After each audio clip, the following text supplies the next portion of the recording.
এত সুন্দর একটা ঘ্রাণ, মানে বলার বাইরে।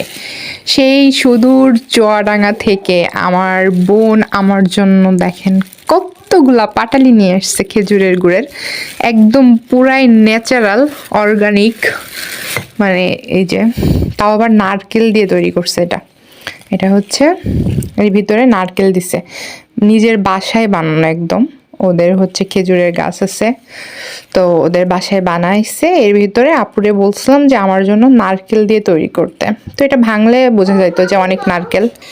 মানে রিয়েলি মানে এত সুন্দর ঘ্রাণ আসতেছে আসলে, মানে এই জন্য বলে যে নিজেদের বাসায় তৈরি করা জিনিসের স্বাদই অন্যরকম। মানে এইগুলার ভিতরে তো সব হচ্ছে নারকেল দেয়া। আপুকে বলছিলাম নারকেলটা কুড়ে এর ভিতরে মিক্সড করে দিয়ে মানে পাটালিটা তৈরি করতে। তো এখানে পাটালি আছে, আর এটা হচ্ছে যে এখানে হচ্ছে গুড়।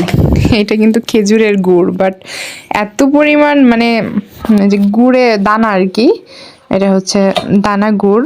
তো এটা জমে গেছে একদম পুরো, দেখেন এখানে হচ্ছে মনে হচ্ছে স্টিলের মতো জমে আছে গুড়টা। সত্যি মানে আসলে এই জন্য বলে যে মানে ন্যাচারাল জিনিস, একদম পুরো বাসার খাঁটি জিনিস যেটা বলে। গুড়টা কিন্তু একদম জমে গেছে পাটালির মতো মনে হচ্ছে, এটা কিন্তু গুড়। এখানে হচ্ছে এটা পাটালি। আর আপু অনেক দূর থেকে অনেক কষ্ট করে আরো জিনিস নিয়ে আসছে। ও আর এখানে কিন্তু এই যে খেজুরের রসও আছে, যে এটা হচ্ছে একদম পুরা খেজুর গাছ থেকে নিয়ে আসছে।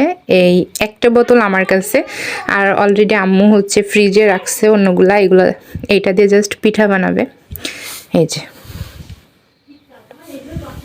একদম নিজেদের ক্ষেত থেকে তোলা, একদম মানে টাটকা সবজিগুলা।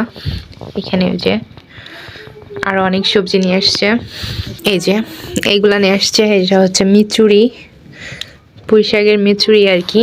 আর এখানে এই যে নিজেদের বউয়ের হচ্ছে ইয়া আখ। এই আখগুলো কিন্তু প্রচন্ড পরিমাণ মিষ্টি। এগুলা দিয়ে যে আখের চিনি টিনি এগুলো করে আর কি, এই সে আখ, কিন্তু একটু শক্ত বাট অনেক মিষ্টি।